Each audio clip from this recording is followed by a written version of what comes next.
Hola a todos, muy buenas tardes. Gracias por estar acá a esta hora. Ya es hora de almuerzo, así que se comprende que todos estemos un poco impacientes por ir a almorzar.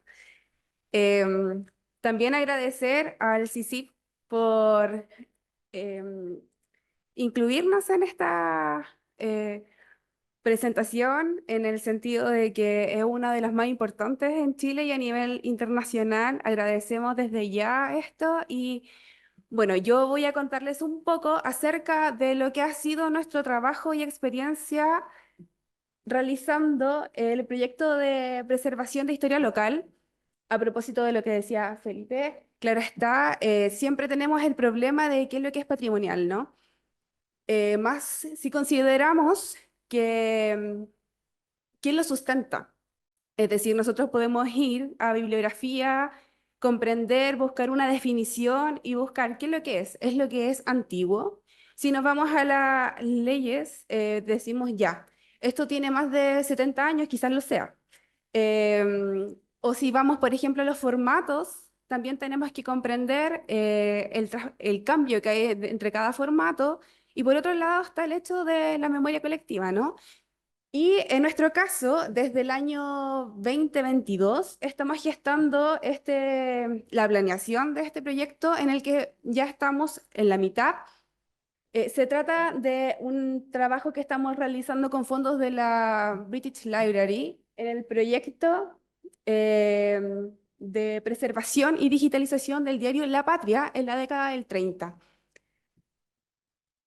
Bueno, lo primero que hay que señalar es que el escenario en el que nosotros nos encontramos, la Universidad de Concepción, donde yo provengo, es una universidad de origen local, donde se forjó en 1919 al amparo de vecinos y vecinas que necesitaban llevar profesionales al sur de Chile. Usualmente llegaban académicos, investigadores, trabajadores del área de la medicina, zoología, eh, el área industrial, desde otros países como Alemania, Estados Unidos. Y, por ejemplo, para temas sociales, teníamos que importar profesionales desde Santiago. Y es así, porque las actas del área de la beneficencia nos indican eso, donde se becaban a señoritas para ir a estudiar a Santiago con la retribución de que cuando terminan de estudiar fuesen a trabajar en el área social de Concepción, dado que había muchos niños huérfanos, mucha hambre, problemas propios también de inicios del siglo XX, ¿no? Entonces, en ese ambiente se forjó esta universidad. En 1926 se creó la primera biblioteca universitaria, que era la Biblioteca Pública Universitaria, con un paradigma muy distinto, ¿no? Hoy en día es difícil que nosotros consideremos una biblioteca universitaria pública porque ya estamos lidiando con la cantidad de usuarios internos que tenemos, con los usuarios externos que nos vienen a visitar y con los investigadores generales, ¿no? Y bajo este sentido la biblioteca de la Universidad de Concepción, hasta la fecha, ha pasado por 3 edificios.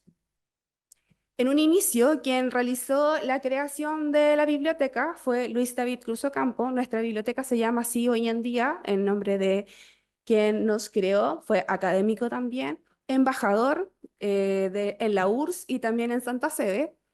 Y con esa cantidad de trabajo que él tenía, además de ser abogado, se dio el tiempo de crear esta universidad con la idea de también divulgar el conocimiento científico, porque él mismo era quien realizaba las suscripciones, ya sea de revistas con la Library of Congress, como también los catálogos de la época, los registros, ¿no? Que nos llegaban como en tarjetitas catalográficas, y también con los periódicos locales. Se podrán imaginar que con casi 100 años de la biblioteca, nuestro volumen documental es muy grande y sí, es muy grande. Pero no quiere decir que esté en las mejores condiciones, así que tenemos una tarea que está en realidad, que se nos viene encima un poco, porque es muy, muy grande. A la fecha, nosotros hemos logrado contener en nuestro acervo documental de los periódicos una cantidad de 29 periódicos, donde 10 de ellos son periódicos locales. Y aquí es cuando nosotros decimos, ¿por dónde empezamos? Es muy, muy grande. Bueno, estos son los edificios en los que ha albergado la biblioteca de la Universidad de Concepción. Dos de ellos estuvieron en el centro de Concepción, hasta que se formó el último, que está en la parte superior derecha para ustedes, que fue creado entre el 68 y recién en el año 72 se forjó como una biblioteca propiamente tal. Lo que es bueno, porque en realidad tiene las condiciones para la época que eran sostenibles para una biblioteca y también para albergar la cantidad de documentos que se mantienen. Bueno, abajo podemos ver también a una de nuestras bibliotecarias que está con los típicos ficheros de suscripciones, donde quizás más de alguno haya visto o se haya topado con esto en algún piso guardado, donde tienen que ir anotando si es que llegó el número de la revista, del periódico, etcétera. Así teníamos muchos, muchos, muchos. Y bueno, esa era la realidad. Esa era nuestra hemeroteca, solo de la parte de diarios, muy grande. En realidad son dos pasillos muy, muy grandes. Y está a la vista, el deterioro del material es impresionante. Sobre todo porque si nosotros pensamos, el periódico está hecho con un gramaje de papel muy bajo. Por tanto, es muy fácil de romper, de deteriorar. El paso también del tiempo hace que este papel se quebraje, se ponga amarillento, fácil de contraer polvo, si no se limpia adecuadamente, aparecen los hongos. Afortunadamente, está en un piso donde igual no le llega el sol de manera directa, pero no estaban las condiciones de temperatura adecuadas, sobre todo para conservarlo de la mejor forma. Por otro lado, esta hemeroteca de la Universidad de Concepción es altamente reconocida en el sur de Chile porque viajar desde Concepción a Santiago para los investigadores igual supone un acceso al material súper difícil, sobre todo porque tenemos que adecuarnos al horario de Biblioteca Nacional y Archivo Nacional y uno no revisa prensa solo un día, generalmente está revisando meses enteros para ver si es que aparece lo que necesitan, ¿no? Por tanto, la consulta del material era muy grande y el deterioro de la consulta, robos, ¿por qué no? Extracciones de pedazos, etcétera, es algo que sucede. Yo creo que a todos nos ha sucedido que nos faltan partes de algún periódico o revista. Y eh, COVID. El COVID para todos fue un problema porque nosotros que teníamos la biblioteca con consulta presencial ya no teníamos eso disponible, ese servicio que era súper necesario para historiadores, historiadoras, periodistas, gente del área de las humanidades, sociólogos que estaban revisando la prensa para hacer sus investigaciones, ya no estaba disponible. Esto nos hizo pensar varias cosas. Desde el 2019 a la fecha se fueron creando en Biblioteca SUDEC dos unidades que nos ayudaron a tener nuestros primeros pasos por lo que es el proceso de digitalización. Tanto la unidad de apoyo a la investigación como la unidad de patrimonio bibliográfico que se crearon recientemente, en el último tiempo, han ido aportando en temas de digitalización y ver con qué vamos a trabajar. Primero partimos, como decía Soledad, con las revistas, ¿no? Porque es importante poder eh, aunar todas las revistas en un soporte o JS o algo que nos ayude a visibilizar también el trabajo y la producción investigativa. Posteriormente, la Unidad de Patrimonio Bibliográfico lanzó varias plataformas, archivos trabajados con Atom o Bibliocentenario en este caso, y nos daba una perspectiva más o menos de trabajar qué es lo que es el objeto digital, la preservación documental o la preservación digital en este caso, qué es lo mejor, hasta dónde vamos a llegar describiendo, etcétera. Em, y las primeras digitalizaciones se hicieron con ellos, ¿no? Con escáneres cenitales de mesa, pero que no apuntaban a grandes formatos como periódicos, que siempre es un tema porque mientras más grande es el periódico, más caro es la digitalización. Bueno, esto además, entre paréntesis, ya llevábamos varias veces postulando a fondos del gobierno para poder digitalizar ese monstruo y no resultaban. Y dirección, en este caso Karen Jara, nos había ido apoyando, buscando o tercerizando este proceso de digitalización, ya sea de libros, etcétera. Entonces, más o menos sabíamos cuánto era el costo que podía desarrollarse para ejecutar este proyecto. Y buscando fondos, encontramos la British Library. Y requería muchas cosas en realidad porque necesitábamos primero capacitar a la gente.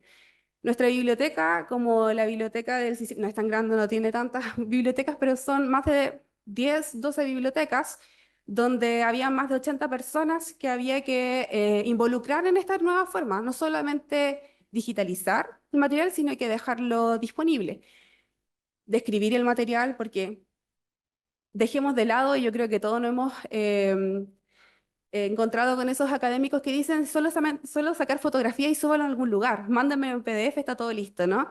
Y es un tema. Teníamos que ver muchas, muchas cosas para trabajar. Este es el fondo. Para los interesados y que necesiten buscar alguna forma de financiar las digitalizaciones. Este fondo se abre de manera anual. El segundo semestre para ellos es distinto, obviamente. Cerca de noviembre de cada año, septiembre, noviembre, están haciendo las primeras partes de postulación. Y tiene varios beneficios en este caso. Para nosotros suponían muchos desafíos, pero a la vez tratamos de quedarnos con las oportunidades.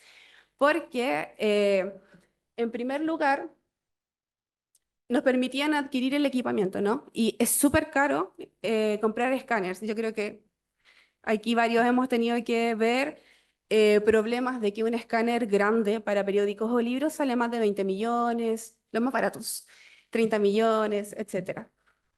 Y revisar un checklist de cumplimiento. Obviamente todo está en inglés y requiere otras cosas. Es un trabajo colaborativo y a diferencia de otros fondos apunta a instalar las competencias en la gente con la que vamos a trabajar. No solamente para que aprendamos a digitalizar, dejar disponibles, sino también para dar acceso abierto a esos archivos. Y como nosotros somos de región y sabemos que investigar es caro, necesitamos dejar disponible lo antes posible esto y de una manera que beneficiara a corto plazo, es decir, trabajar con algún material que no se hubiese digitalizado antes. Yo creo que, bueno, y Felipe quizás lo mencione posteriormente, usualmente tratamos de abarcar periódicos, libros, etcétera, que se han digitalizado y nosotros, por ejemplo, con La Nación habíamos visto sus digitalizaciones. Ese fue nuestro primer inicio, así, revisar qué está digitalizado, qué tiene la Biblioteca Nacional, qué digitalizado o en microfilm, y que nosotros podamos mejorar, etcétera. Así que tuvimos que revisar qué es lo que teníamos nosotros disponible y qué era lo que realmente se necesitaba o podíamos realizar. Asimismo, em, determinar esquemas de metadatos. Este trabajo, en realidad, este proyecto ha supuesto que ha trabajado toda la biblioteca, todas las unidades, las 4 unidades que hay, en realidad, desde tecnología de la información, gestión y análisis de recursos de la información para determinar los metadatos, la unidad de patrimonio para describir el material, apoyo a la investigación y todos los que se quieran sumar, desde quienes realizan los préstamos para aprender a digitalizar en adelante. Y bueno, creo que algo más importante es mejorar el servicio, porque en realidad un diario roto no le sirve a nadie, a ningún investigador. Así que mientras eso se hiciera lo antes posible, mejor aún.